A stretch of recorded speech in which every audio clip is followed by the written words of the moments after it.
राधा स्वामी संतों की बाणी बाणी स्वामी महाराज गुरु और नानक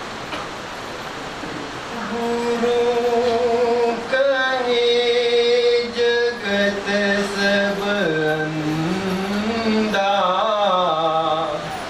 कोई गए न घट की संधा।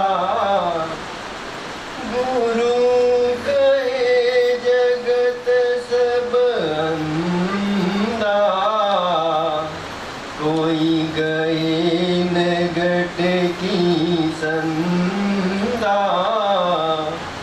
ये परम संत सद्गुरु स्वामी जी महाराज जी की वाणी है। सब संत महात्मा हमें ये समझाने की कोशिश की है कि परमात्मा का अगर कोई जीता जागता मंदिर है तो ये मानव शरीर है। लेकिन दुनिया के लोगों के ऐसे ख्याल होते हैं कि परमात्मा कहीं बाहर है, तो लोग क्या सोचते हैं कि हम दुनियावी कारोबार में रह के, संसार में रह के परमात्मा से नहीं मिल सकते। ऐसा विचार करके बहुत सारे लोग घर मकान का त्याग करते हैं, बाल बच्चे का त्याग करते हैं, कुटुंब परिवार का भी त्याग कर जंगलों पहाड़ों में जाके रहते हैं, या तो मंदिरों में जाके कहीं जो गांव के बाहर है वहाँ वो सन्यासी बन के वास होते हैं। वो सोचते हैं कि परमात्मा कुटुंब परिवार में रह के नहीं मिल सकता। ये गलत सोचना है। संत महात्मा हमें कहते हैं जब परमात्मा की बादशाहत आपके अंदर है तो उसे बाहर जा करके खोजने की जरूरत क्या है। कोई तीर्थ व्रत में दौड़ता है, कोई जो है कंदराओं में जाकर बैठता है परमात्मा के लिए, और कोई कहाँ कहाँ चक्कर लगाते हैं। एक स्त्री के हाथ का बनाया हुआ खाना छोड़ के भाग जाते हैं, फिर वहाँ कितने औरतों के हाथ का दिया हुआ फिर बना के खाना पड़ता है, मांग के खाते हैं। तो कहते वो सब कर्म ही बढ़ता है। महात्मा कहते हैं कि परमात्मा जब आपके अंदर है तो उसे बाहर ढूंढने जाने की क्या आवश्यकता है। उसके लिए वैराग्य, पीला कपड़ा, रुद्राक्ष की जरूरत नहीं है। घर मकान छोड़ने की जरूरत नहीं है, उपवास मरने की जरूरत नहीं। महात्मा कहते भाई बाल बच्चे में रहो, मेहनत की कमाई करके खाओ, जो आता है उसको खिलाओ, मालिक की वचनबंदी करो। बस जो संत हमें रास्ता बताते हैं, संत क्या रास्ता बताते हैं, वो कहते भाई परमात्मा की बादशाह आपके अंदर है, ये 6 फीट के मंदिर के अंदर है। परमात्मा ने 9 महीने में इसके अंदर सारा सब कुछ तैयारी करके इसके अंदर 16 लोक का रचना करके और अपनी सारी बादशाहत इसके अंदर रख के आप खुद बैठा है। अपने पास आने का रास्ता भी इसी के अंदर रखा है। तो जब रास्ता भी अपने ही अंदर है, परमात्मा भी अपने ही अंदर है, तो उसे ढूंढने के लिए बाहर सिर्फ मारने की क्या जरूरत है। तो इसीलिए महात्मा कहते भाई बाल बच्चे में रहो, नौकरी करो, बिजनेस करो, जो कुछ करते हो करो, लेकिन 2.5 घंटा सवेरे उठ के, क्योंकि सवेरे का समय बड़ा अच्छा समय होता है। 3 बजे से 6 बजे का समय, जिसको ब्रह्म मुहूर्त समय कहा जाता है, अमृत बेला कहा जाता है, क्योंकि हम सो के उठे होते हैं, हमारा मन शांत होता है और जैसे जैसे सूरज चढ़ते जाता है हमारा मन चंचल होते जाता है, संकल्प विकल्प बढ़ते जाते हैं। तो इसीलिए सवेरे का समय बड़ा अच्छा समय है और उस समय बाल बच्चे, कुटुंब परिवार, घर के लोग भी अच्छे नींद में रहते हैं। आप उठो, मुंह धो के भजन बैठ जाओ, आपको स्नान करने की भी जरूरत नहीं है। आप मुंह धो के भजन बैठ जाओ, दोनों आंखों के बीच में प्रेम प्यार से 5 नाम का सुमरन सदगुरु का ध्यान करें, जिससे कि हमारे कर्म करते जाएंगे। जो क्रियामान कर्म हमने इस शरीर में बैठ के किया है वो करते जाएंगे और जैसे जैसे हमारे कर्म कटेंगे, भजन सुमरन करने से हमारा मन निर्मल होते जाएगा, हमारे अंदर परिवर्तन आएगा, हमारा आचार विचार व्यवहार सब बदलते जाएगा, हमारे अंदर सदगुरु का प्रेम और प्यार पैदा होगा, गुरु से मिलने की तड़प पैदा होगी। जो प्रेम प्यार दुनिया से जुड़ा था वो सदगुरु के चरणों से जुड़ जाएगा। ये सब भजन से ही होगा। अगर हम बाहरी हिसाब से छोड़ करके भाग के जाके और सोचे कि हम आश्रम में भी रह के गुरु का प्रेम प्यार ज्यादा हासिल कर सकते हैं, तो ये भी गलत बात है। प्रेम प्यार हम कहीं भी रह के गुरु का प्रेम प्यार पा सकते हैं। क्यों? जो गुरु का हुक्म मानना बहुत जरूरी है।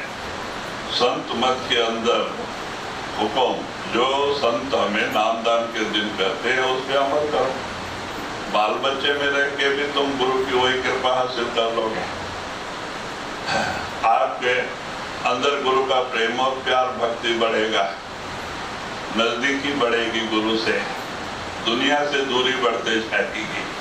तो जैसे जैसे हम भजन सुमरन करेंगे हमारे अंदर परिवर्तन आएगा और हम आश्रम में रह के भी राग द्वेष कपट लेके, छल कपट लेकर के और वहाँ सेवा करें, भक्ति ना करें, दूसरे की निंदा करें, तो आश्रम में रह के कोई फायदा नहीं। ऐसे ही होता है जैसे पहाड़ पे पत्थर फेंके जैसा। पहाड़ तो पहले ही पत्थर का समूह है वहाँ क्या होता है। तो इसीलिए कहते हैं, इसके लिए आपको बाल बच्चा छोड़ने की जरूरत नहीं है, कर्मकाल बदलने की जरूरत नहीं है, तीर्थ व्रत में जाके ठंडी में मरने की जरूरत नहीं। अपने घर में रह के सवेरे उठ के 2.5 घंटा, अब 2.5 घंटा आप प्रेम प्यार से भजन सुमरन करो, 21.5 घंटे दुनिया भी कारोबार करो, कौन रोकता है। लेकिन मन धोखा देता है, मन शैतान है, ये काल का एजेंट है। ये नहीं चाहता है कि ये जीव भजन सुमरन करके हमारे कंपाउंड से निकल के जाए। इसीलिए वो बार बार दुनियावी चिंतन में हमें डाल देता है, भजन करने का ख्याल भी नहीं आने देता है। इतना बुरी हालत। आप देखो कितने कितने दिन, महीना, बरस बीत जाते हैं, कभी हमें गुरु दर्शन की तड़प पैदा नहीं होती, हमारे अंदर भजन सुमरन करने का ख्याल ही नहीं आने देता है। कौन? ये मन। महात्मा कहते भाई इस दुनिया में तुम्हारा शत्रु कोई और नहीं है। अगर कोई तुम्हारा शत्रु है तो आपका मन है, वो आपके अंदर ही बैठा है। उसका कहना मत मानो, गुरु का कहना मानो। इसी जन्म में मुक्ति। एक जगह स्वामी जी महाराज ने खुद कहा है, सतगुरु कहें करो तुम सोई, मन के कहे चलो मत कोई, यह भाव में गोते दिलवावे, सतगुरु से बेमुख करवावे, मित्र न जानो बैरी पूरा, सतगुरु से यह डारे दूरा। कहते इसको मित्र मत मानो जो रात दिन आपको दुनिया के चिंतन में लगा के आपको दुखी बनाए बैठा है। कौन सी चीज है? आपका मन है। अगर आप सुमरन करते हुए अपने दुनियावी कारोबार को संभालो तो आप कभी दुखी नहीं रह सकते। आपको सुख और दुख दोनों बराबर हो जाएगा और गुरु का दया का हाथ आपके सिर पे आ जाएगा और हर जगह हर समय गुरु हमारी रक्षा करेगा। लेकिन जब हम मन का कहना मानेंगे, रात दिन दुनिया का चिंतन में डूबे रहेंगे और गुरु से कृपा चाहेंगे तो सपने में भी नहीं मिलता। और दया मेहर मांगने से नहीं मिलती है, भजन करने से मिलती है। भजन आप कोने में भी बैठ के करो, गुरु को मालूम होता है। वो अपने आप दया मेहर की धार ऊपर से उतरती है, क्योंकि गुरु जब से नाम दान देता है वो शब्द रूप में आपके अंदर बैठा है, आपके 10वें दरवाजे में ही बैठा है, दोनों आंखों के बीच में। आप भजन करोगे उसे पता है, वो अंदर से ही दया की धार भेजता है, दया करता है। वो कहीं ऊपर से नहीं आता है, वो तो आपके अंदर ही बैठा है। जब से वो नाम दान देता है, शब्द रूप में गुरु आपके साथ होते हैं, हमेशा आपके अंदर रहते हैं। अगर सबसे नजदीकी से नजदीकी कोई रिश्ता है तो सतगुरु का है। अब कुटुंब परिवार को तो हम घर में छोड़ के जाते हैं, वो तो घर में रहते हैं, हम कहाँ कहाँ जाते हैं, वो दूर रहते हैं। लेकिन गुरु ऐसा नहीं, वो साथ साथ में जाता है। आप सुमरन का लव लगा के देखो। अगर आपको बैठने का समय नहीं मिलता है, कोई बात नहीं, आप कारोबार करते हुए सुमरन करो, खाना बनाते हुए सुमरन करो, खाना खाते हुए सुमरन करो। जब तक सो नहीं जाते हो तब तक सुमरन करने की आदत डाल लो, आप सकुबाई बन गए। ऑटोमेटिक आपका काम हो जाएगा, आप मुक्त हो जाएंगे इसी जन्म में। बैठ के करना ऐसी बात नहीं, किसी भी हालत में सुमरन करो और आपके पल्ले में जमा होता है, उससे आपकी मन की सफाई होती है। तो इसीलिए स्वामी जी महाराज कहते हैं, गुरु कहें जगत सब अंधा, कोई गहे न घट की संधा। कहते हैं भाई ये दुनिया के लोग अंधे हैं, जो परमात्मा अपने घट के अंदर बैठा है उसको ढूंढने बाहर जाते हैं, वो अंदर कोई आने के लिए तैयार नहीं। तो संत हमें अंदर जाने का रास्ता और तरीका समझाते हैं नामदान के दिन।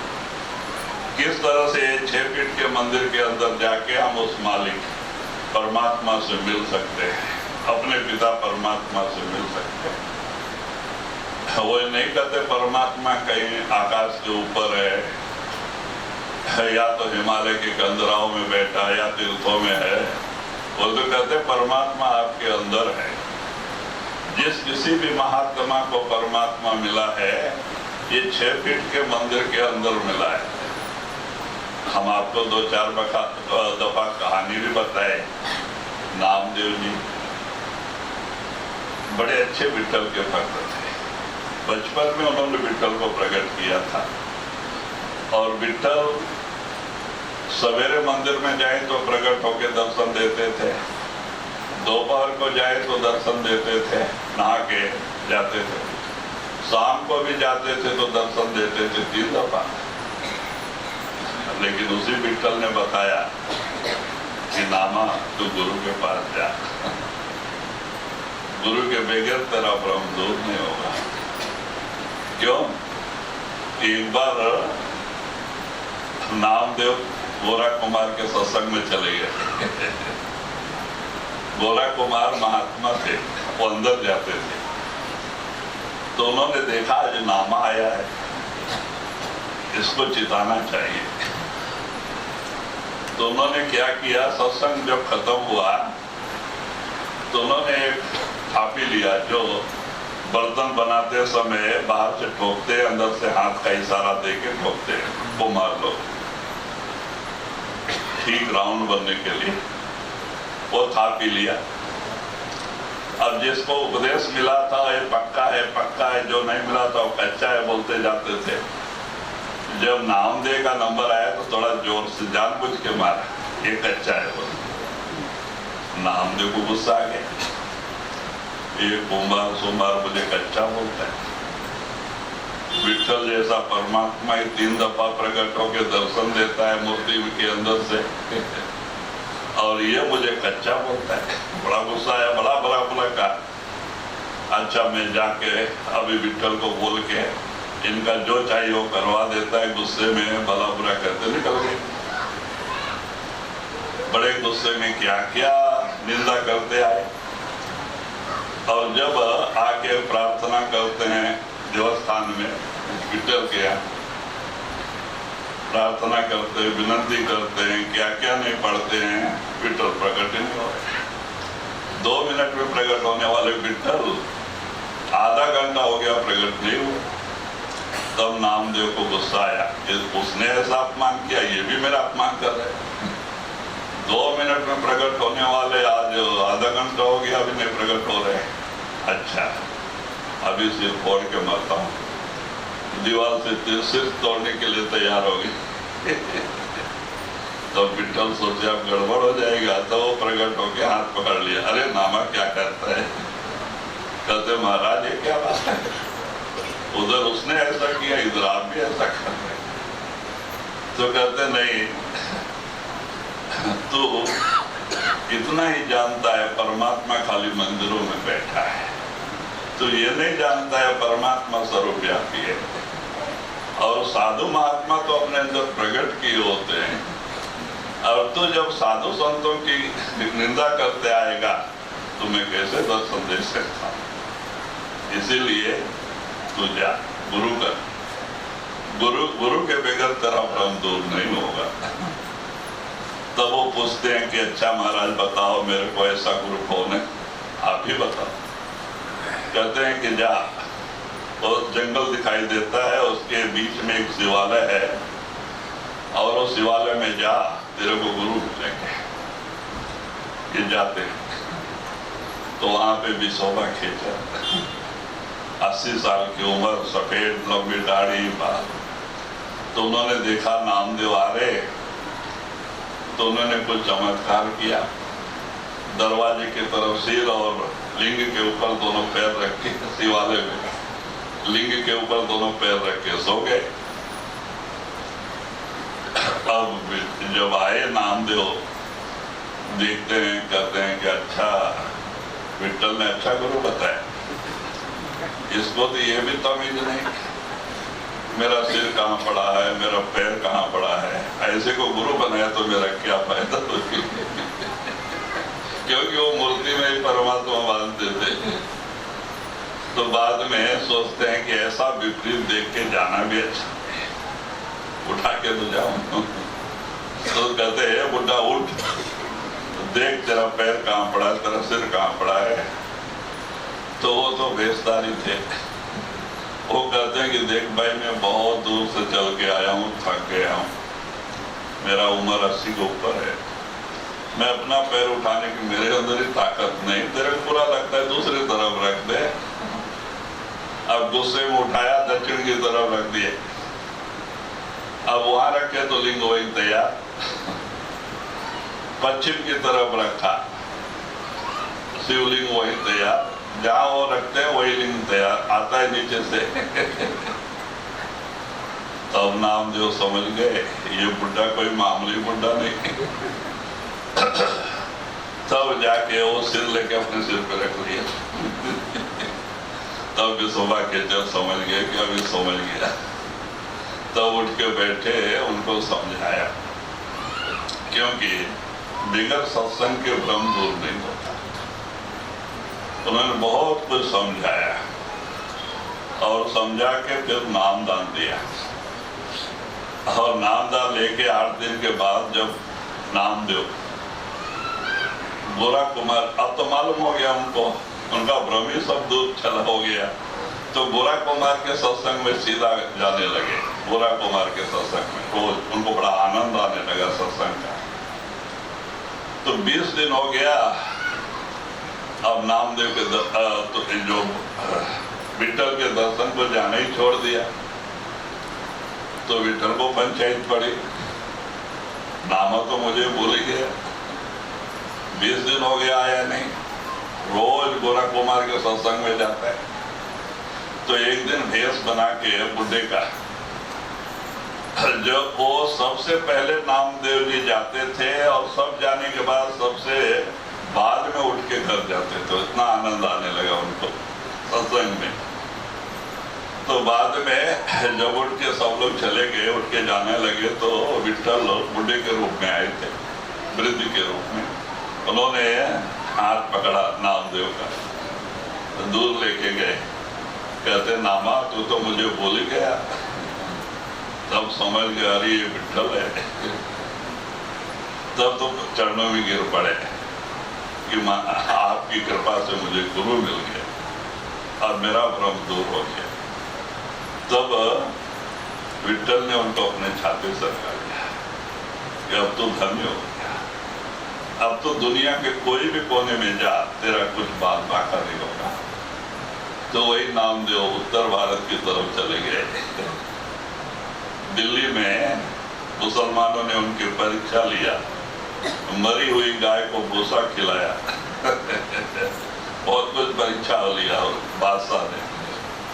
और फिर वो पंजाब में जाके घुमान में, वहां पे उन्होंने अपना सत्संग चलाया। अगर पहला संत नामदेव कहा जाए तो जो कबीर से भी बहुत पहले आए हुए थे, तो कोई गलती नहीं। उन्होंने पहला संत थे। पंजाब में जाके उन्होंने प्रचार किया। आज नामदेव की वाणी बड़े प्रेम से गुरु ग्रंथ साहब में लिखी हुई है, बड़े प्रेम से पंजाबी लोगों को बड़े भावना से देखते हैं। वहां पे भी उन्होंने चमत्कार किया था। क्यों कि ये मराठी के अलावा इनको पंजाबी नहीं आती थी, और ये जाके एक अच्छा पेड़ के नीचे बैठ के भजन गा रहे थे। तो कुछ लोग आए तो इनका मजाक किया। इन्होंने कुछ भला बुरा नहीं किया, अपने मस्ती में आप रहे। तो बोले एक मालूम है कौन से भाषा में बोलता है, ऐसा आके यहाँ पे अपना प्रचार करेगा, अच्छा नहीं है, इसको यहाँ से भगाना चाहिए। बोल के एक झोपड़ी बनाए थे पेड़ के पत्ते से, तो झोपड़ी में आग लगा दिया, यहाँ से भाग जाएगा। अब नामदेव तो पेड़ के नीचे बैठे रहे, हंसते रहे, वो लोग आग लगा दिया, जल रहा है। और नामदेव आराम से अपना अभंग पढ़ते हुए अपने भजन में मस्त है। तो बाद में वो लोग चले गए। रात को देवलोक से लोग आ गए। विठल ने भेज दिया, देवलोक से लोग आ गए विश्वकर्मा, और आके पहले से लाख गुना अच्छा मकान बना के चले गए, बहुत सुंदर मकान। तो सवेरे जब सिख लोग आके देखते तो दंग हो गए। अरे रात को ही झोपड़ी जला के आए शाम को, और रातों रात कैसे तैयार हो गए। तब वो अभी तक वो पेड़ के पास ही बैठे थे। वो भजन गाते गाते रहे, जलाने वाला तू है, बनाने वाला तू है, भजन गाते बैठे। वो लोग आ रहे तो बैठे, महाराज किसने बनाया इतना अच्छा मकान? तो बोलते जिसने जलाया उसने बनाया, ये तो अपने मस्ती में है।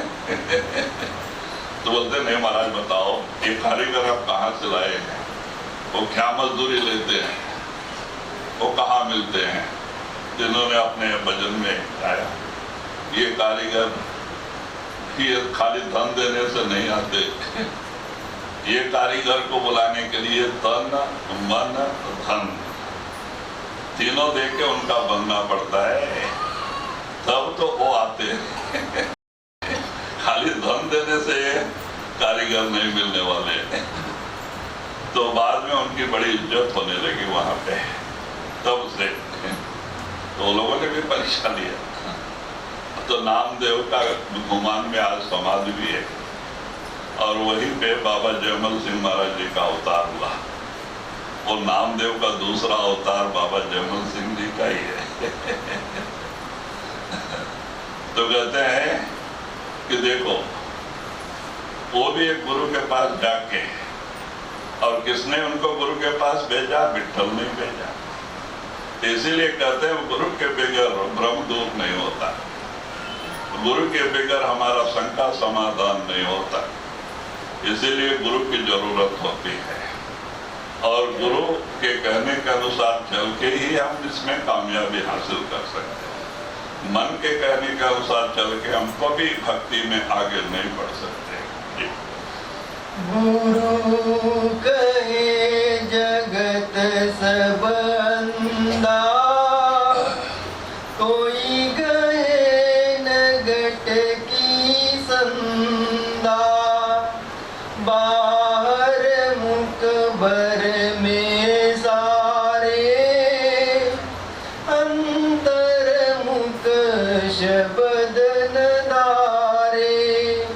तो वही स्वामी जी महाराज इशारा देते हैं कि लोग बाहर मुख कहते हैं, कोई बाहरी पूजा पाठ में लोग बहुत खुश रहते हैं, लेकिन 2.5-3 घंटे भजन सुमरन करके अपने अंदर आने के लिए कोई तैयार नहीं। और महात्मा हमें अंदर आने की युक्ति देते हैं।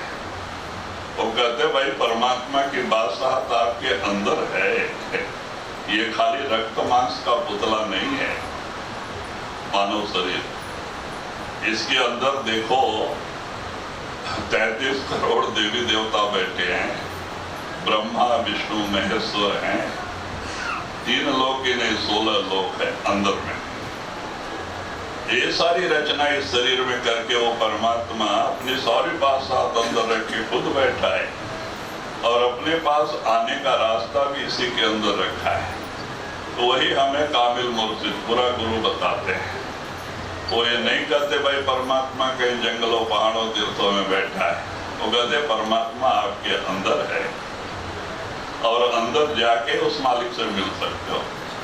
तो तुम्हें बाहर भटकने की क्या जरूरत है? तो लेकिन संत कहते हैं कि कोई माने नहीं गुरु के बहना, तो कोई उनका जब माने उनका कहना मानने को तैयार नहीं। बाहर मुख भर में सारे, अंतर्मुख शब्द न धारे। कहते सब बाहर मुख भर भटकते हैं, कर्मकांड करने में बड़ा आनंद आता है। क्यों? हम अपने मन से करते हैं,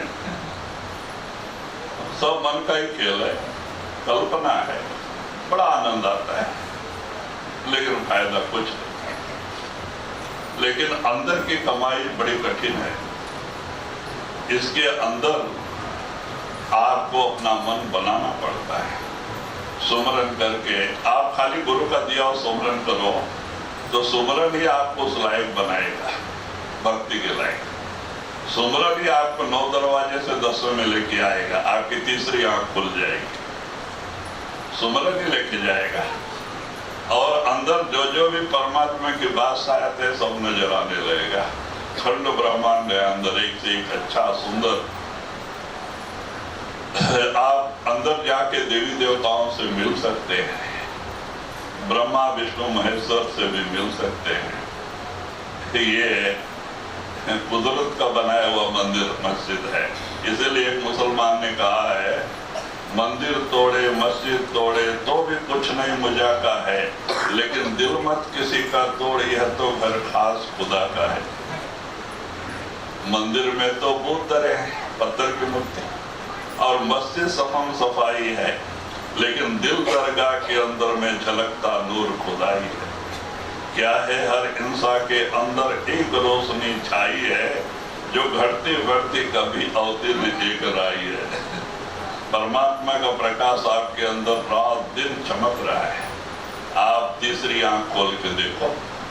अब तीसरी आंख खोलने के लिए आपको 2.5-3 घंटा बैठक बनानी पड़ेगी।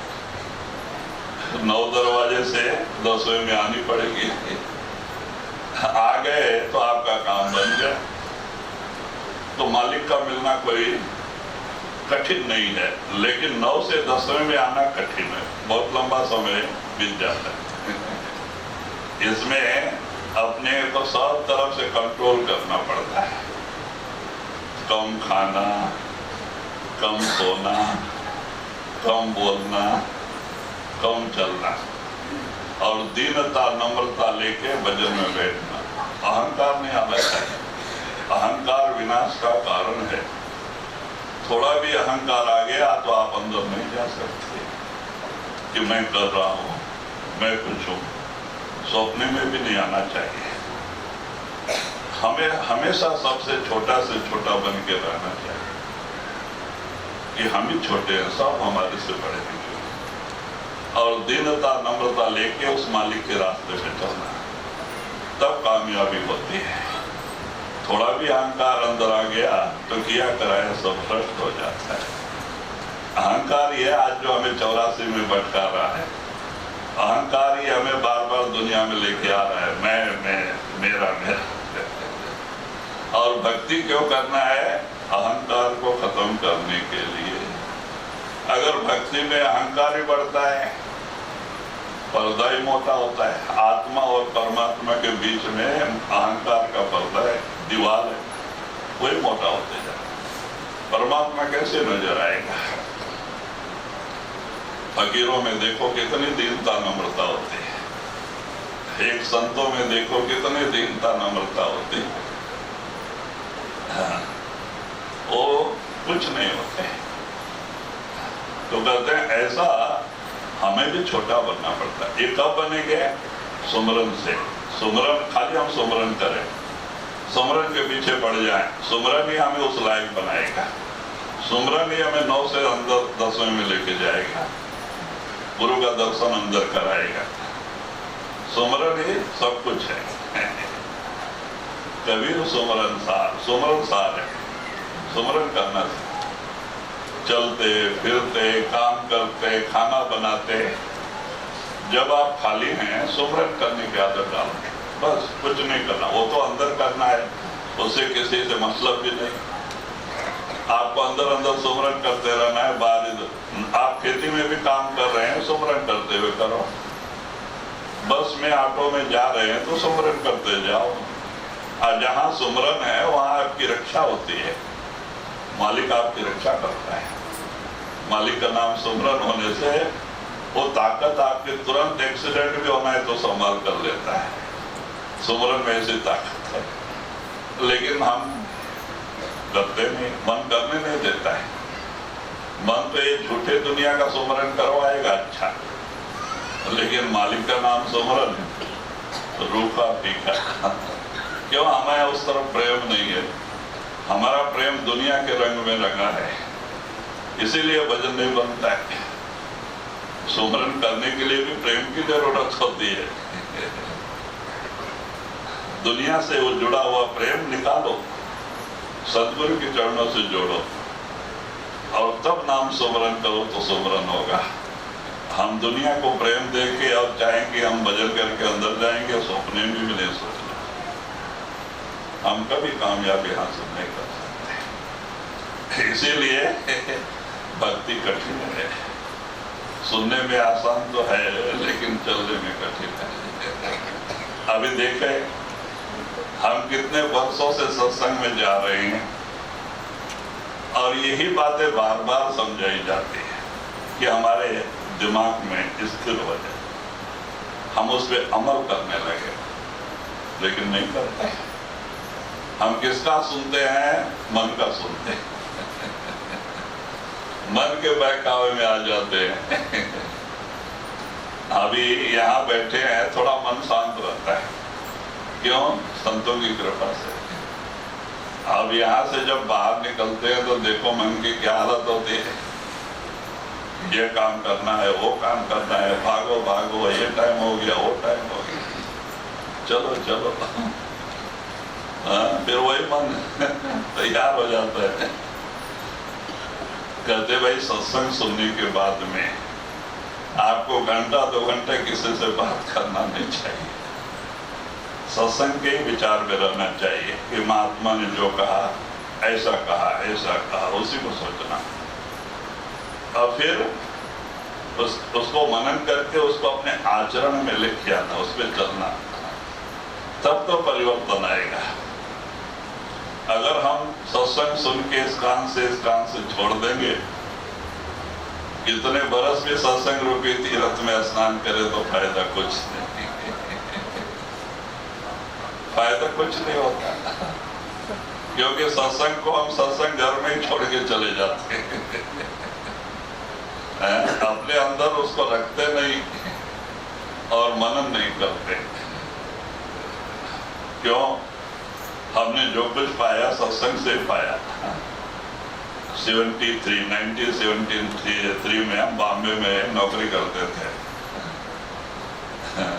सीवड़ी जुबली मिल में, पेंटिंग डिपार्टमेंट, कलर बना के देते थे। तो हमको वल्ली नाका पे बाबा सोमनाथ महाराज जी का सत्संग ही मिला। और कैसे मिला, कोई लेके तो नहीं गया, हम वल्ली में रहते थे। हम सीधे दरिया घूम करके शाम को आ रहे थे और भूल करके उसी गली में आ गए, तो देखा बाबा सोमनाथ महाराज राधा स्वामी सत्संग वल्ली नाका 7 से 8 लिखा था। और हमारे अंदर थोड़ी भक्ति थी बचपन से, तो बोला सत्संग तो शायद कोई महात्मा के अच्छी बातें बताता हो, सत्संग क्या हमें पता नहीं। तो हम जाके बैठे, स्नान करके आए, गए 7 बजे गए, सोचे। और एक सावन सिंह महाराज जी का, एक सोमनाथ महाराज जी का बड़ा फोटो था वल्लीना का। हम बोला ये महात्मा आएंगे, कुछ बताएंगे। और जो लोग आ रहे हैं तो कोई पीला कपड़ा वाला भी नहीं है, सब मिल से छोड़ के आके बैठते जा रहे हैं। अब 7 बज गया तो प्रार्थना चालू हो गई, संत सदगुरु, हमने वो भी सुना। अब बाद में बाबा जी तो बेंगलोर में थे, बेंगलोर आश्रम, हमने टेप के ऊपर ही एक आधा घंटा मराठी, आधा घंटा हिंदी, पौना घंटा सत्संग सुना। उसके पहले हम दुर्गा के भक्त थे, 2 साल से दुर्गा देवी की पूजा आराधना करते थे, और वो भी श्रद्धा से। हमारे घर में बड़ी दुर्गा की फोटो थी। हम सोमवार उपवास भी रहते थे, दुर्गा सप्तशती एक अध्याय पढ़ते थे, लोग प्रसाद भी बांटते थे बम्बई में। हाँ, तो श्रद्धा से पूजा पाठ करने से भी हमें वाक्य सिद्धि 2 साल में हो गई थी। देखो इतना होके भी एक ही सत्संग सुना सोमनाथ महाराज जी का, और हमने सुना और उससे ही के ऊपर मनन। वहां से निकले सत्संग से विचार करते, महाराज ने आज ऐसा कहा, ऐसा कहा, ऐसा कहा। बस गए, दुर्गा को नमस्कार किया कि माता मेरा तेरा कर्जा पूरा हो गया, तेरी कृपा से मुझे सत्संग मिल गया। क्योंकि एक टाइम में हम एक ही काम करते थे, हमने दुर्गा को राजीनामा दे दिया, अब सत्संग पकड़ लिया। शाम तक आके खाना बनाना पड़ता था, तो हम पिताजी 2 ही थे, खाना बनाते थे। तो कोई सत्संग के बाद में सोए तक वही सत्संग का विचार ही, सवेरे उठ के मिल में जाने का समय वही सत्संग का विचार ही, काम करने का समय वही सत्संग के विचार ही। देखो 1-1.5 महीना जो आज सुना उसका सारा दिन मनन करना, ना किसी से बात ना के। अब देखो सत्संग कितना रंग लाता है। 1.5 महीना में हमारी काया पलट हो गई। एक दिन 1 बरस जैसा बीतने लग गया, मेरे अंदर विरह पैदा हो गई। और जहाँ देखते हैं सफेद कपड़ा प्रिंटों के जो फिनिशिंग मशीन से गिरता था आयरन होके, तो हम उस पर देखते तो बाबा सोमनाथ नजर आते थे लकड़ी लेके, जबकि हमने उनको देखा भी नहीं था। और जब हम साड़ी प्रिंटिंग पे कलर देते तो उस पर देखते थे तो बाबा सोमनाथ महाराज जी नजर आते थे। अब जिसको देखे बाबा सोमनाथ महाराज नजर आने लग गए, विरह पैदा हो गए। और मैंने एक प्रेमी तेलुगु, हमारे जनार्दन थे तेलुगु वाले, उनसे हमने एड्रेस लिया और बेंगलुरु भाग गए। नाम किसी को बताया नहीं, एक पैंट शर्ट के ऊपर निकल गए और गए, फिर लौट के आए नहीं। कैसा भी तकलीफ उठा के वहां पहुंच गए, बस से गए और फिर उनकी सेवा में रुक गया था। 8 साल हम आश्रम से हटे नहीं सेवा। और वहां पे क्या था, बाबा जी का 111 एकड़ जमीन थी, बड़ा आश्रम था और वहाँ खेती होता था, गंदा गटर का पानी आता था खेती में तो हम लोग को बड़ा मेहनत करना पड़ता था। वो कहते थे बेटा शरीर से मेहनत करो, मन को उस मालिक के नाम सुमरन से जोड़ के रखो, मन शांत रहेगा। ऐसा आपको आलस नहीं करना है, मेहनत करो। और मेहनत करने की हमें वहाँ आदत पड़ी। फिर हाँ देखो, बहुत बड़ी लंबी कहानी है। कहने का मतलब कि हमारे अंदर परिवर्तन का कारण सत्संग। तो सत्संग कोई छोटी मोटी चीज नहीं है। अगर हम सत्संग सुन के उस पर एक मनन करते हैं, विचार करते हैं, उसके ऊपर आचरण चलते हैं तो सत्संग रंग लाता है, हमारे अंदर बड़ा परिवर्तन आता है सत्संग के जरिए। क्योंकि साधु संतों का वाक्य निर्मल पवित्र होता है, उसका असर हमारे दिल पे पड़ता है, हमारा मन परिवर्तन आता है।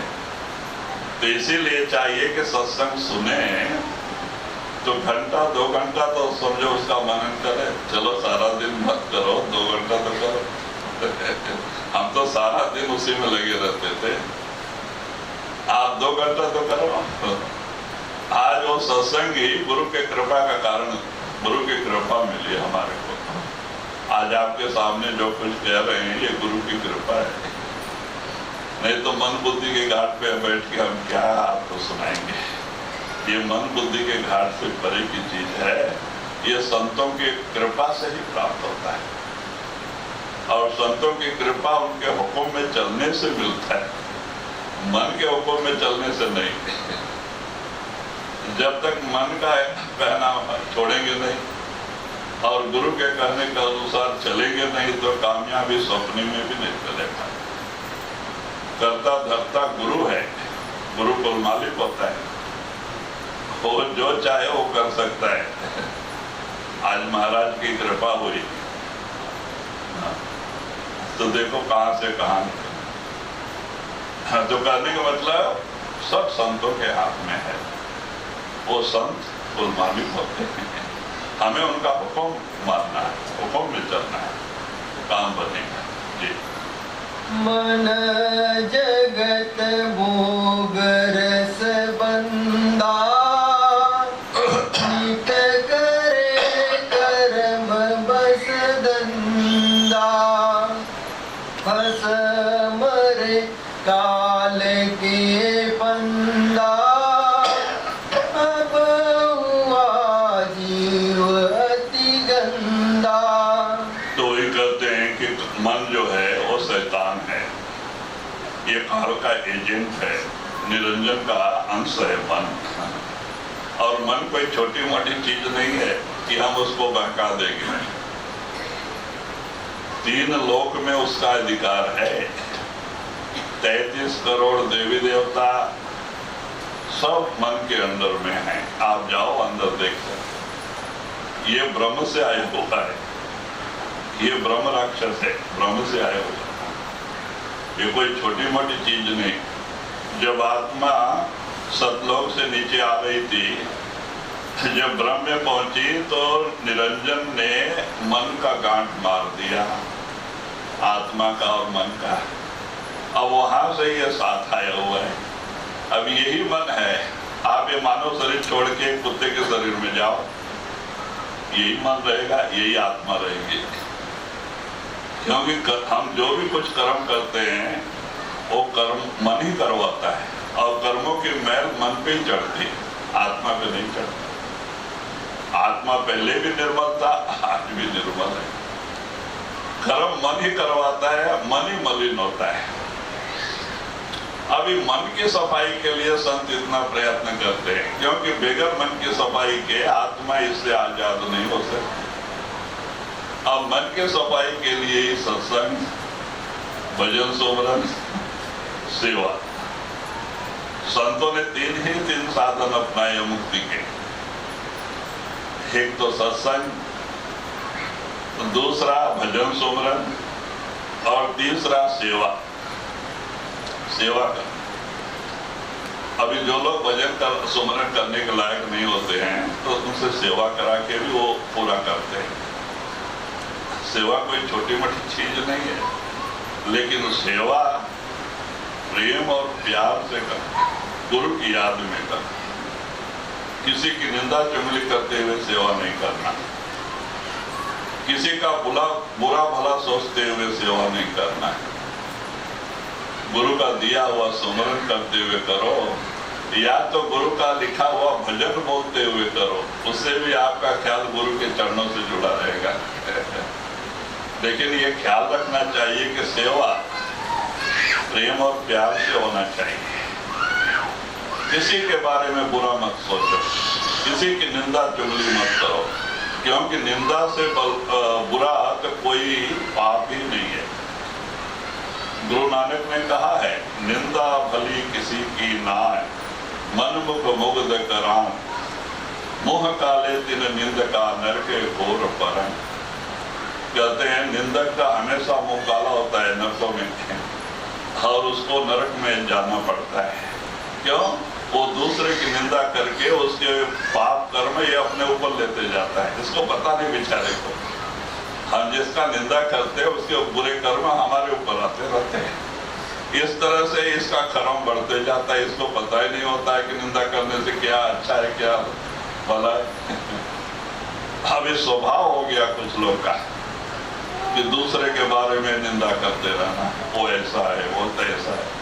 महात्मा कहते भाई कैसा भी हो तुम्हें क्या लेना देना है, जो करेगा वो भरेगा, मालिक उसको दंड देगा। लेकिन आप किसी की निंदा करके वो कर्म मत उठाओ। बहुत सारे कर्म दूसरे की निंदा से हमारे ऊपर चले आते हैं, हमें ये पता नहीं है।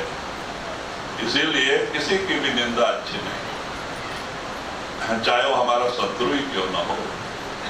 वो जो करेगा वो भरेगा, आप उससे बचो। तो ये निंदा चुगली और किसी का दिल मत दुखाओ। जब आपको मालिक को पाना है तो ये सब चीज का आपको ध्यान रखना पड़ेगा। और आप सुमरन भजन करो, सुमरन भजन से ही वो ताकत आपके अंदर आएगी।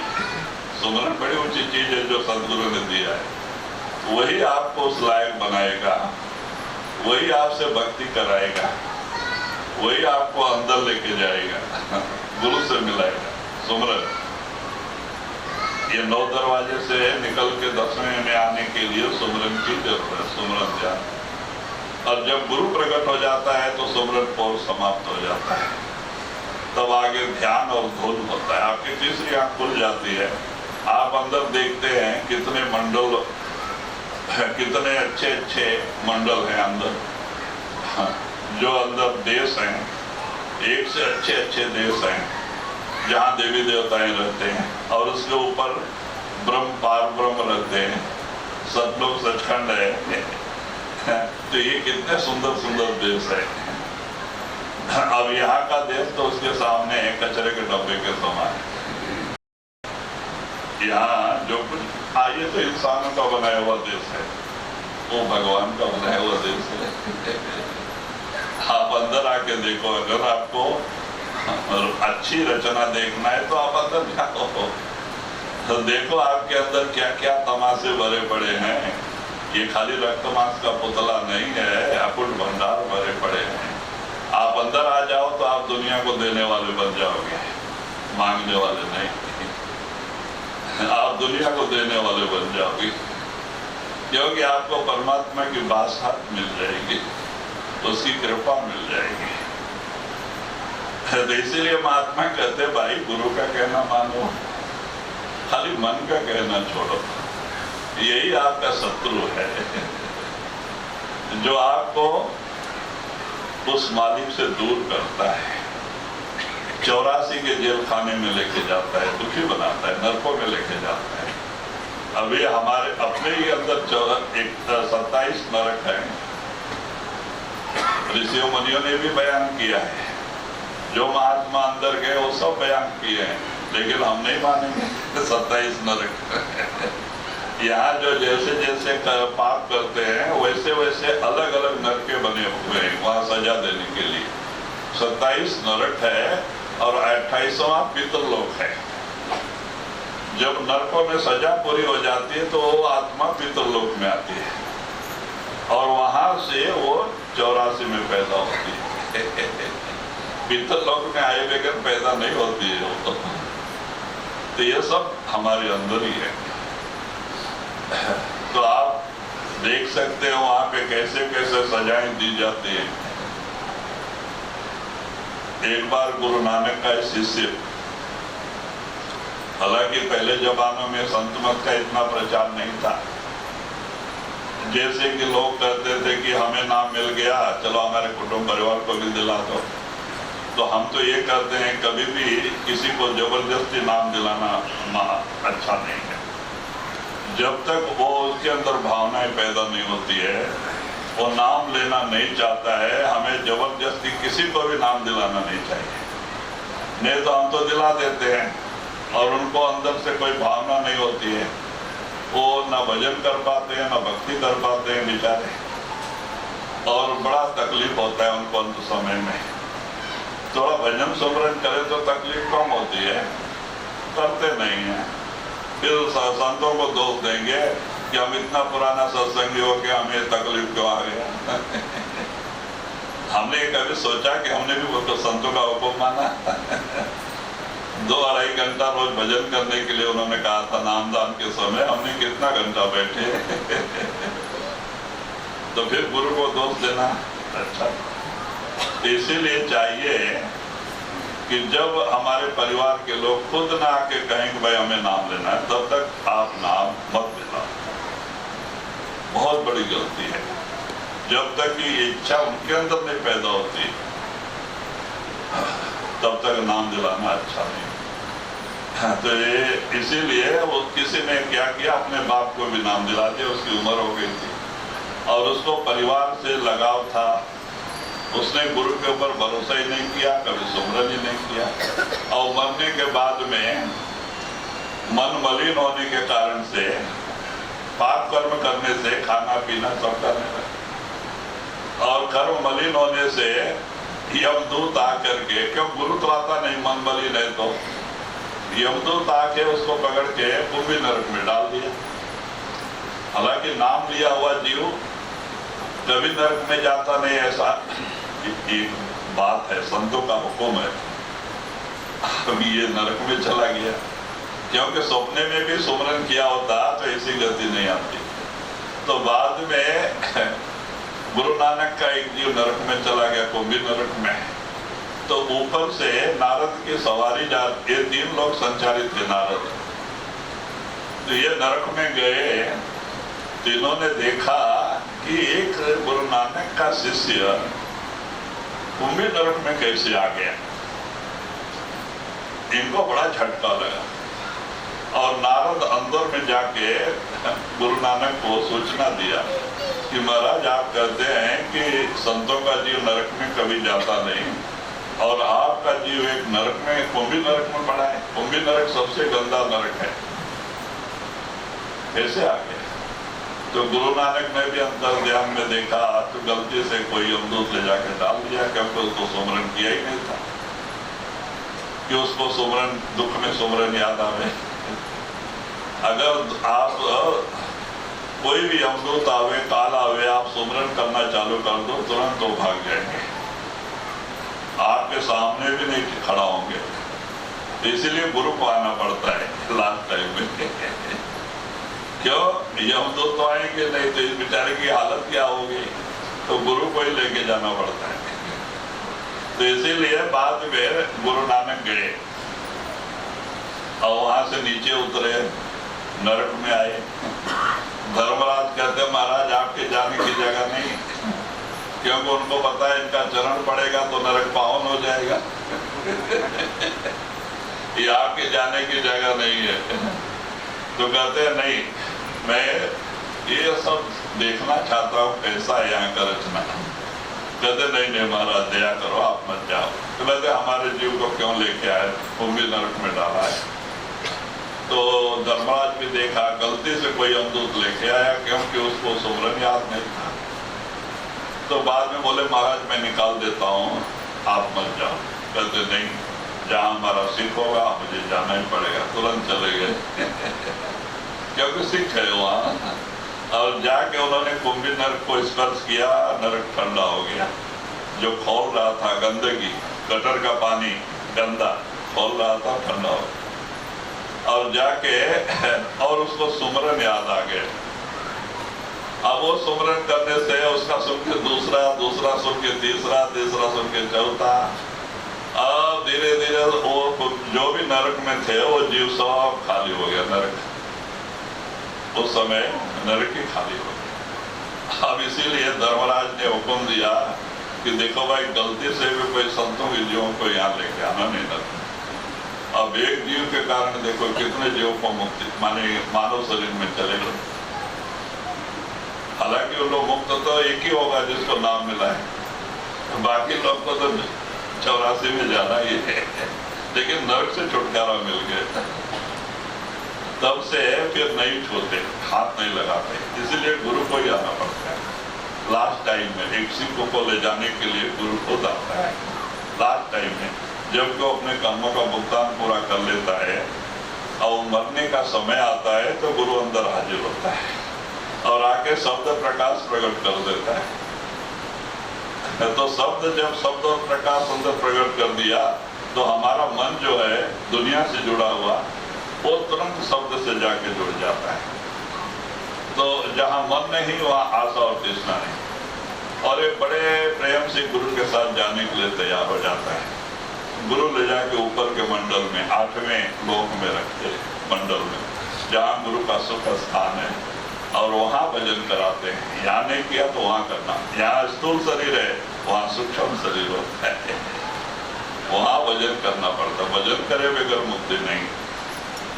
यहाँ करो या तो अंदर में करो, करना ही पड़ेगा। यहाँ तो क्या है, थोड़ा दिन किया तो फायदा ज्यादा है, क्योंकि यहाँ उम्र खाली 100 साल की है। अंदर के मंडल में उम्र बड़ी लंबी लंबी होती है और उस हिसाब से रहना पड़ता है इनको वहाँ पे। तो बड़ा लंबा समय में वहाँ उस लोक में बिताना पड़ता, भजन करना पड़ता है। यहाँ तो बहुत अच्छा है। इसीलिए तुलसीदास ने कहा था कलयुग सम युग आन न कोई। भक्ति के लिए कलयुग के समान दूसरा युग नहीं है। थोड़े समय में ही मुक्ति मिल जाती है और अंदर के लोगों में तो बड़ा लंबा समय भजन करना पड़ता है। तो वहां से यहाँ ही ठीक है, अगर थोड़ा सा मेहनत कर दो बेड़ा पार हो। हाँ, फिर आपको अंदर के मंडल में इतनी तपस्या करने की जरूरत नहीं पड़े। तो इसीलिए महात्मा कहते हैं भाई ये माने नहीं गुरु का कहना।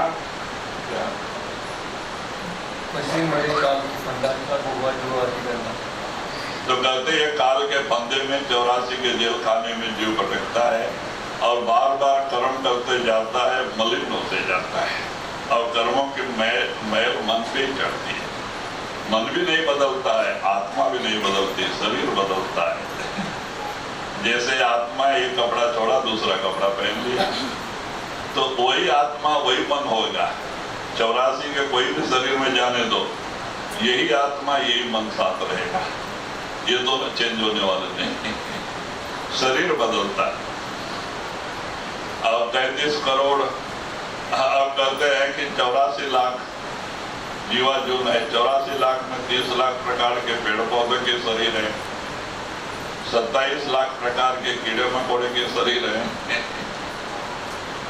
और 14 लाख प्रकार के पक्षी के शरीर हैं, 9 लाख प्रकार के पानी में रहने वाले जीव के शरीर हैं, और 4 लाख प्रकार में देवी देवता भूत प्रेत यक्ष गंधर्व और मानव आते हैं 9 महीने में पैदा बनकर।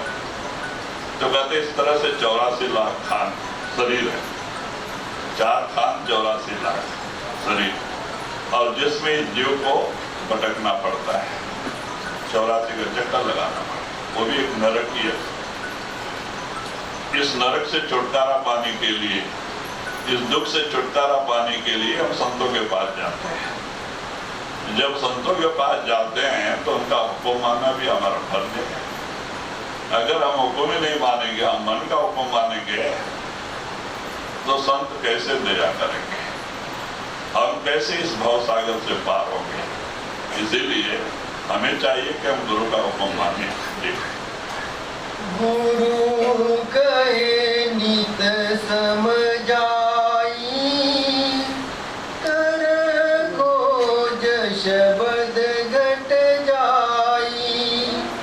यह सुने न गुरु के बैना, कस खुले ये के नैना। तो वही कहते हैं, गुरु कहते हैं भाई शुभ शब्द का अभ्यास करो। जो संतों ने आपको नामदान के दिन दिया है, 2-2.5 घंटे की बैठक बनाओ और 9 दरवाजे छोड़ के 10वें में आओ, तो आपकी हृदय की आंख खुल जाएगी, जो तीसरी आंख है वो खुल जाएगी, और आपको जो अंदर परमात्मा की बात सारा तो सब नजर आने लगेगा। लेकिन इन आंखों से वो नजर नहीं आता। ये तो फना को देखने वाली आंख है, नाशवान चीजें देखने वाली आंख है, सच को देखने वाली आंख और ज्ञान की आंख है। अगर वो खुल जाए तो हम सच को अपने अंदर देख सकते हैं, नहीं तो इन आंखों से तो रक्त मांस मज्जा ही नजर आएगा और कुछ नजर नहीं आएगा, क्योंकि ये माया की आंख है। हमें धोखा देने के लिए उसने लगा के रखा है कि झूठ सच दिखाई दे लेकिन हम मानते नहीं। तो महात्मा कहते हैं शुभ शब्द का अभ्यास करो, 9 दरवाजे छोड़ के 10वें में आओ, और अपने ज्ञान की आंखें खोल करके देखो सच्चाई क्या है। आपका भ्रम भी दूर हो जाएगा, आपकी सारी आशा तृष्णा खत्म हो जाएगी। कहते जिनको कछु न चाहिए सोई सहनता, जिनकी सारी आशा तृष्णा खत्म हो गई वही बादशाहों का बादशाह है। जिसके अंदर आशा तृष्णा है तो बादशाह कहाँ का है। बिरला कोई जीव अधिकारी, गुरु बचन करे आधारी। जो बचन समारे गुरु के, मन बंद लगावे चल के। फिर वही आप इशारा देते, बिरला कोई जीव अधिकारी, गुरु वचन करे आधारी। तो कोई बिरला जिनके ऊपर उनकी कृपा हो गई, वही गुरु के हुक्म में चलते हैं, उनके हुक्म का पालन करते हैं और उनकी दया का पात्र बन जाते हैं। नहीं तो ये मन शैतान है। अभी हमारे ऊपर भी गुरु की दया हो सकती है जब हम उनका हुक्म मानेंगे। हम अपने आप को दुनिया से अलग करें। दुनिया झूठी है, नाशवान है, ये काल और माया का धोखा है। आप अच्छी तरह से विचार करके देखो, आपका यहाँ कुछ नहीं है। आप आने के समय खाली हाथ आए हैं, जाने के समय खाली हाथ जाना पड़ेगा। आप देखते हैं ना, आपके दादा परदादा जो कोई भी गया, सब मेरा मेरा मेरा करके ही गए, कुछ लेके गए। कल वही हमारी हालत होगी क्योंकि भाई हम ना कुछ लेके आए हैं ना कुछ ले जा सकते हैं। ये काल और माया के, ये सब हम थोड़े दिन के लिए हमारे प्रारब्ध कर्मानुसार हमें दिए जाते हैं, लेकिन हमारे नहीं। इनकी चीजों को यही छोड़ के जाना पड़ेगा तो इसीलिए कबीर साहब कहते हैं, राम गयो रावण गयो जागो वो परिवार, कहे कबीर फिर नहीं स्वप्ने जीव संसार। राम रावण जैसे बड़े बड़े राजा महाराजा भी आके गए, कोई भी यहाँ अपना कायम ठिकाना नहीं बना सके। अब कहते हैं ना, 1 लाख पूत 1.25 लाख नाती, रावण कर दिया न बाती।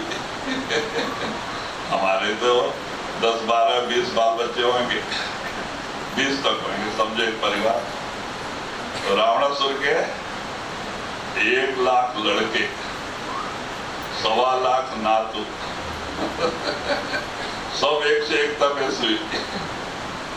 अब इतना लंका में इतना बड़ा परिवार रावण का था। आज वही श्रीलंका कोई दीवा जलाने वाला है? क्यों? ये दुनिया का नाम ही मृतलोक है। अब रामायण कितना, 10 दिन का लड़ाई, रामायण 10 दिन का। अब 10 दिन में सब खत्म हो गए। तपस्वी, बड़े बड़े तपस्वी सब चले गए। चारों भाई 7 दिन के अंदर गए और ये सब चले गए। 3 दिन खाली राम रावण का युद्ध। जब सब मर गए तब रावण बाहर आया, खत्म होने के बाद। तो रावण को भी मरना पड़ा, क्योंकि रावण ने अमृत पिया था। रावण और विभीषण ने ब्रह्मा को प्रसन्न करके, ब्रह्मा उनके इष्ट देव थे, कुल गुरु, ये ब्राह्मण थे ना।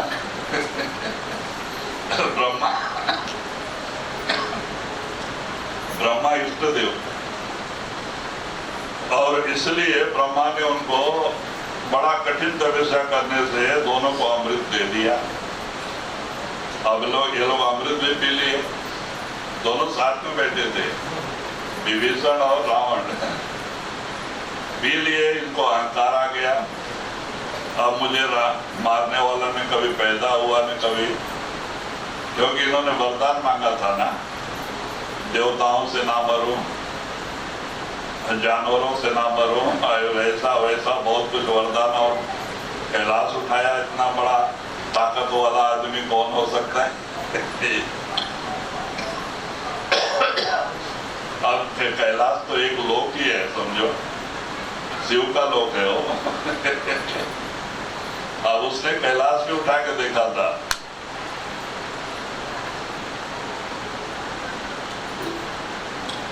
अब इतनी ताकत रहने वाला, इसके लिए कहते हैं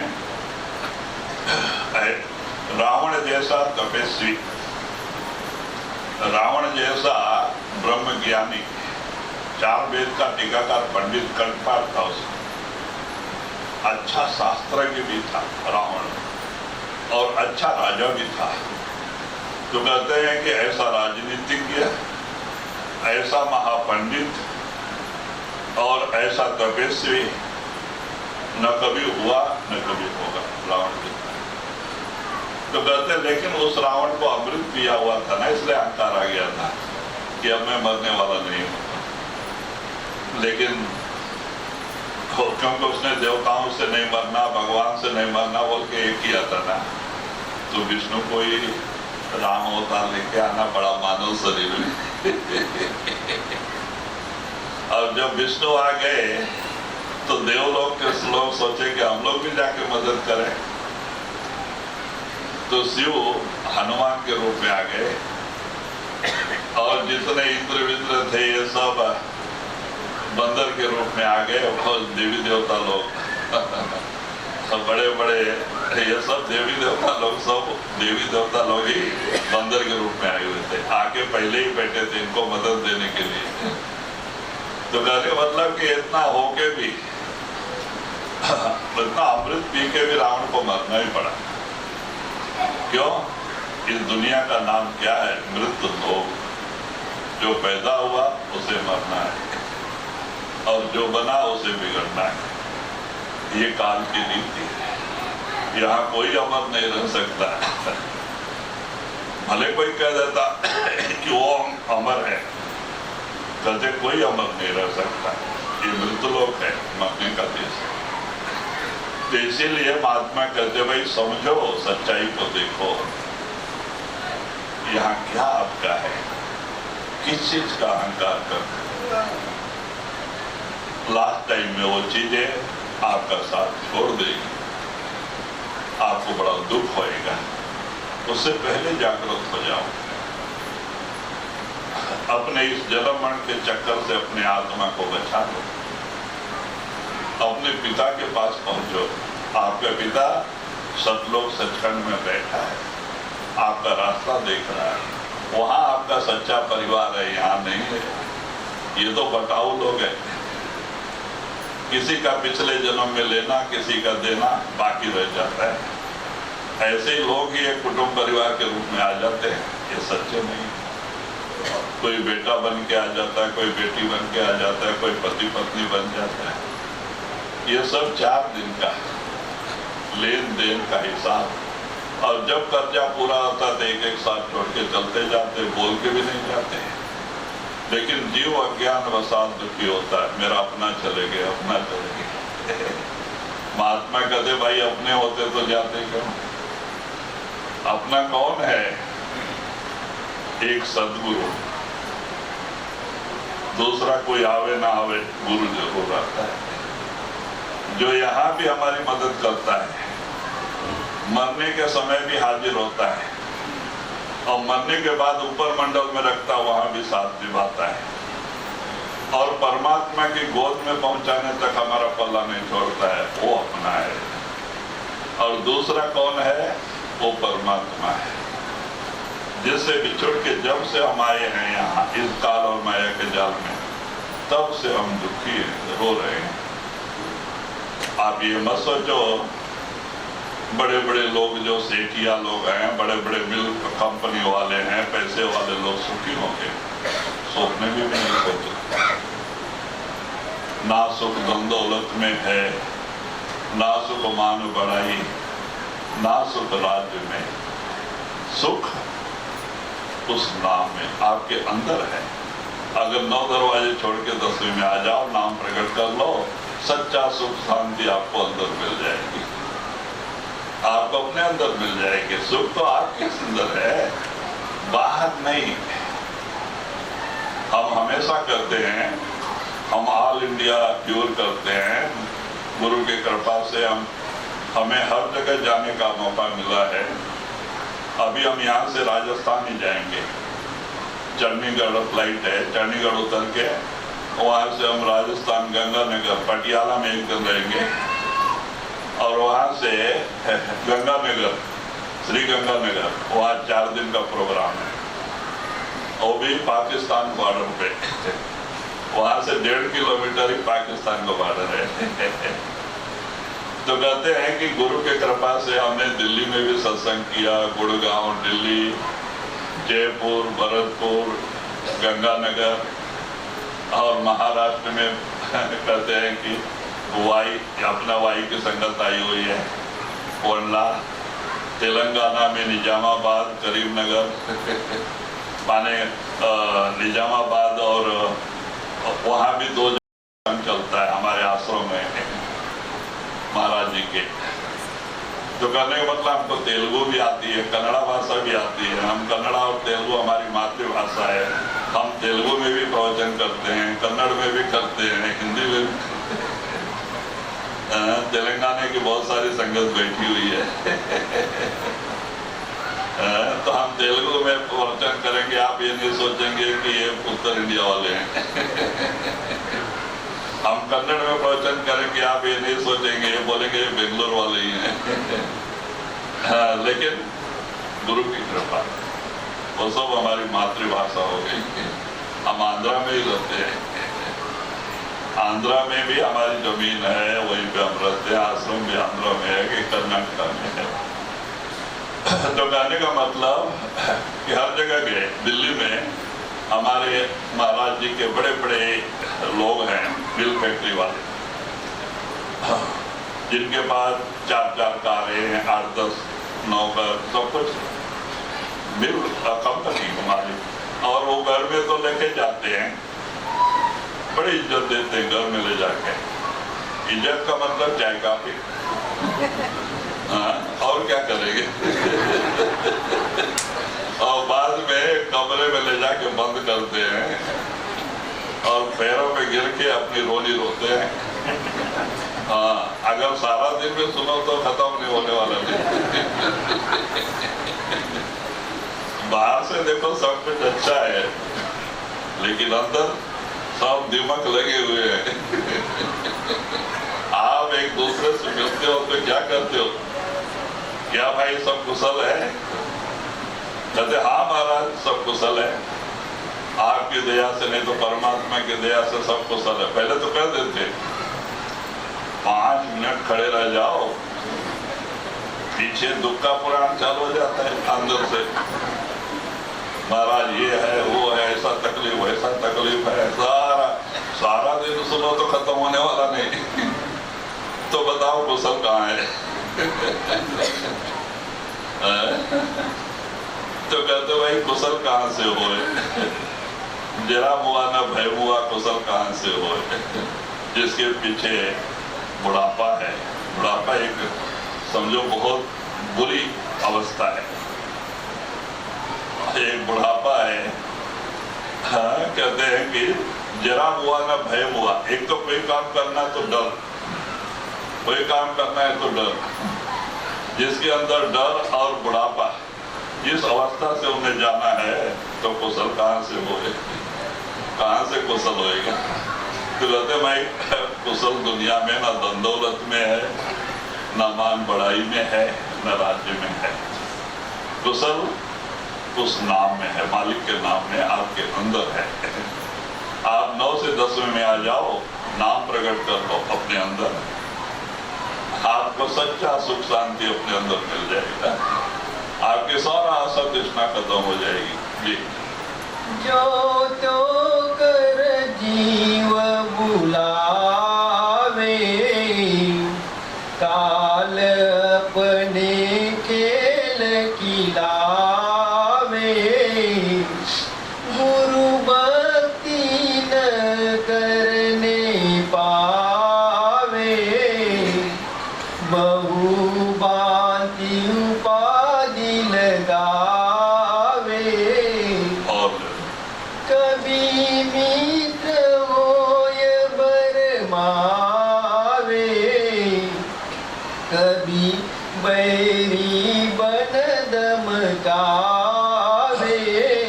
तो वही आप मन की अवस्था का बयान करते हैं कि मन यही हमारा शत्रु है, हमेशा हमें भक्ति से दूर करने की कोशिश करता है।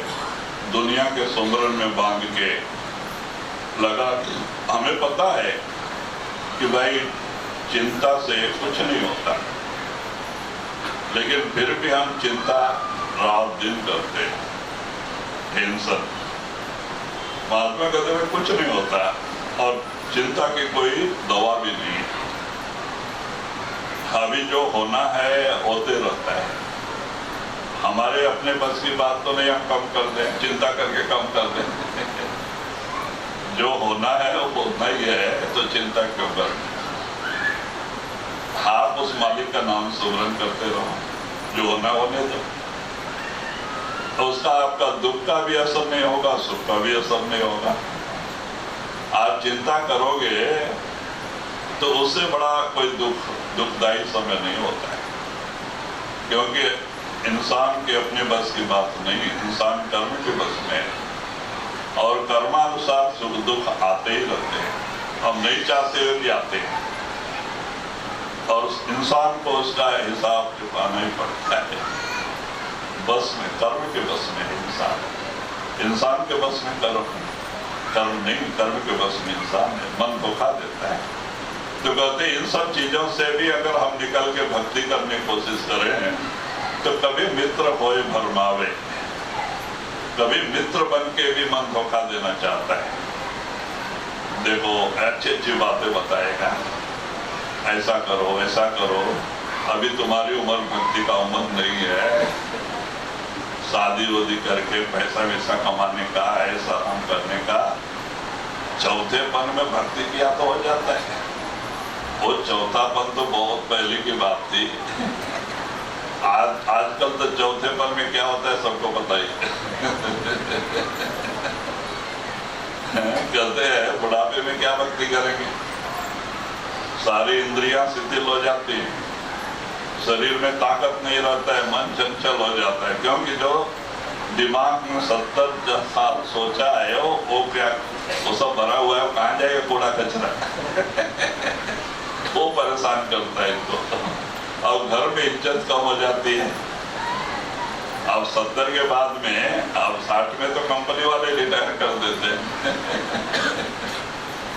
और 70 में घर वाले लोग भी रिटायर कर देते हैं। बुढ़ा बैठ, अब कुछ नहीं, हाँ कुछ नहीं करना है, बैठ अब जो सामने आया खाओ, पड़े रहो।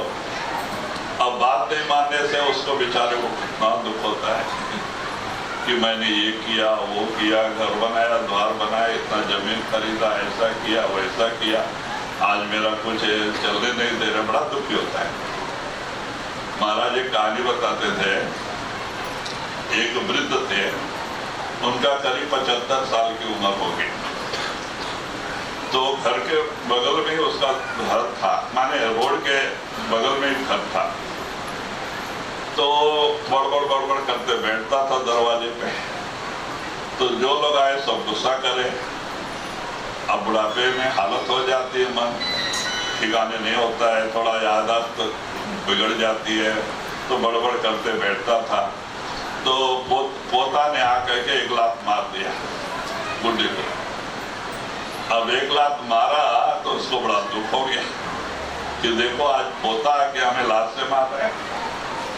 तो गया रोड पे खड़ा हो गया और रोता जाता है, गाली देते जाता है, रोता जाता है, गाली देते जाता है कि मैंने ये मकान बनाया, इतना जमीन खरीदा, ऐसा किया। अब साहब याद आता है और आज ये कल पैदा हुआ आके मुझे लात मारता है और गाली भी दे रहा है और रोते जाता है कि आने जाने वाला कोई पूछना चाहिए अब लोगों को क्या पड़ी है।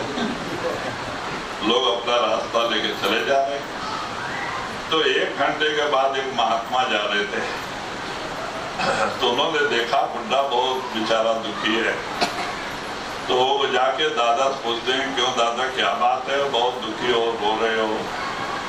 तो बोले क्या करना, पूछने वाला चाहिए था उसको। अब सब चालू किया पुराण, देखो मैंने इतना जमीन खरीदा, उतना ये किया, इतना बड़ा मकान बनाया और मेरा पोता आके मुझे लात मारा, मुझे लात मार सकते क्या?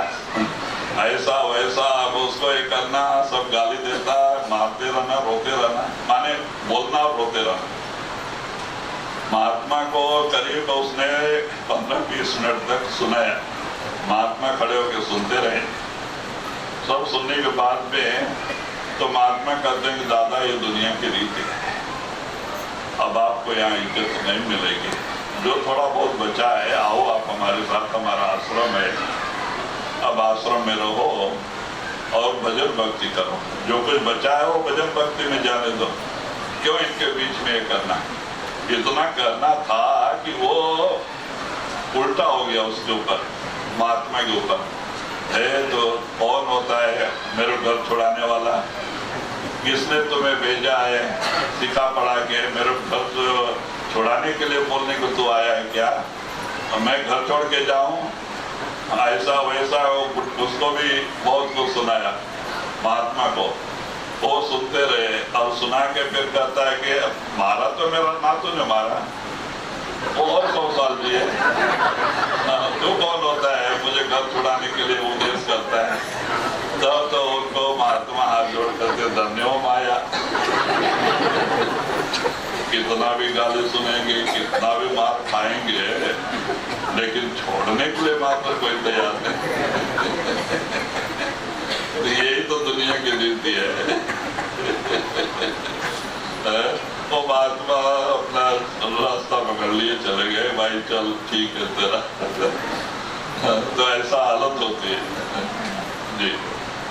कबीरो गनमाई जुमावे, नाना विधि जाल बिचावे, शब्द रस लेन पावे, यो जीव सदा दुख पावे।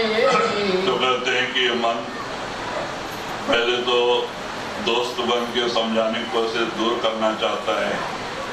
जब हम नहीं मानते हैं, भक्ति के रास्ते में लगे रहते हैं, तो शत्रु बन के हमें धमका के भी भक्ति से दूर कराना चाहता है। अपना शत्रु ही बन के और डर दे के और धमका फिरा के भी आपको भक्ति से दूर करने की कोशिश करता है। उससे भी आप नहीं माने तो कहते तरह तरह की बीमारी लाके आपके ऊपर डाल देता है कि ये भक्ति छोड़ दे। ये मन का ही काम है। मन कोई छोटी मोटी चीज नहीं है, ये ब्रह्म से आया हुआ है, इसके पास ताकत है। तो बीमारी लाके डाल देता है कि उसके जरिए ही भक्ति में जाना छोड़ दे। लेकिन जिसका दिल पुख्ता होता है, मजबूत होता है, जिन्होंने सदगुरु को सच्चा ये मान लिया है, वो तो कितना दुख आवे, मुसीबत आवे, बीमारी आवे, तो वो तो गुरु भक्ति से दूर नहीं होगा। उसकी जान जाने की भी नौबत आ जाए, लेकिन वो गुरु से दूर नहीं होगा। लेकिन ऐसे ऐसे तरीके अपना के मन हमें भक्ति से दूर करने की कोशिश करता है। तो कहते इस तरह से ये शब्द अभ्यास कर नहीं पाता, अंदर जाता ही नहीं, तो शब्द कहाँ से प्रकट हुए? और शब्द प्रकट हुए बगैर इसके अंदर परिवर्तन नहीं आता। जी। गुरु मेरे करे जिस जन पर, सो बचे शब्द धुन सुन कर, तब गए शब्द रस जाची, पीर जले न जग की आची। फिर वही आप इशारा देते हैं कि इस तरह से गुरु की कृपा अगर किसी सिख पर हो जाए तो वही है जो इन सब से निकल करके 100 शब्द का अभ्यास करेगा और करके उस गुरु की कृपा को अपने अंदर हासिल करता है और फिर वो सुख दुख से अलग हो जाता है। वो गुरु का बन जाता है, गुरु उसका बन जाता है और उसके मन पे ना सुख का ना दुख का दोनों असर नहीं होता है, क्योंकि दोनों को झूठ समझता है। अगर सुख भी आ गया तो झूठ है, क्योंकि एक दिन छोड़ के जाना है। अगर दुख आ गया तो भी झूठ है, तो भी छोड़ के जाना है। तो सुख दुख का उसके दिल पे असर नहीं होता है। जी। सब बात लगी अब काची, गुरु भक्ति मिली अब साची, राधा स्वामी की लीनी शरणी, सो जीव लगे बहुतरनी। तो कहते हैं इस तरह से जब शब्द हमारे अंदर प्रकट हो जाता है तो हमें सच्चाई के बारे में अंदर में जानकारी हो जाती है और दुनिया कच्ची नजर आती है, माने कि ये एक दुख का जाल नजर आता है, झूठा नजर आता है। और सच्चा नाम सच्चा, गुरु सच्चा, आत्मा सच, परमात्मा सच। और बाकी दुनिया का कि जो भी धन दौलत है, कुटुंब परिवार है, दुनिया की सारी चीजें उसको झूठ नजर आता है जब वो शब्द प्रकट हो जाता है। शब्द ही हमारे अंदर वो परिवर्तन लाता है। शब्द बड़ी ऊंची चीज है। तो कहते हैं ऐसे लोग फिर दुनिया की आंच में जलते नहीं, वो कभी 84 में जाते नहीं। तो कहते हैं वो मुक्त होते हैं। और राधा स्वामी हाँ कहते हैं कि इस तरह से जो गुरु के शरण में चला गया वो जीव जरूर भवसागर से पार हो जाता है। वो फिर कभी 84 के जेल खाने में नहीं आता है, तो जन्म मरण से मुक्त हो जाता है। अब जन्म मरण से मुक्ति के लिए ही हम गुरु के पास जाते हैं, क्योंकि फिर इस दुनिया में पैदा नहीं होता।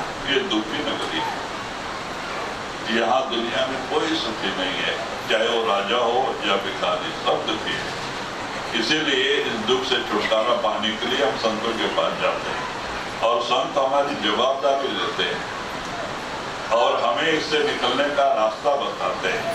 अगर हम उस रास्ते पे चलना चालू कर दें तो गुरु दयाल होता है, दया करता है और उसकी दया से एक दिन हमें कामयाबी मिल जाती है। और ये दुनिया फीका नजर आने लगता है। हमारा प्रेम प्यार मालिक से जुड़ जाता है, नाम से जुड़ जाता है। तो वही कहते हैं भाई, बगैर किए कामयाबी हासिल नहीं होती है। जितने भी महात्मा हो गए सब लोगों ने अभ्यास किया है, साधन किया है। बगैर साधन के किसी को कामयाबी नहीं मिली है। आपको अपने अंदर जाने के लिए साधन करने की जरूरत है, अभ्यास की जरूरत है। आप अभ्यास करेंगे, गुरु आपके अंदर ही बैठा है, वो जरूर दया करेगा। अगर आप अभ्यास ही नहीं करेंगे, गुरु किसके ऊपर दया करेगा? तो कहते हैं कि भाई इस तरह से आप रास्ता पे चलो तो गुरु आपकी मदद करेगा। जी। सब बात लगी अब काची, गुरु भक्ति मिली अब साची। राधा स्वामी की लीनी सरनी, सो जीव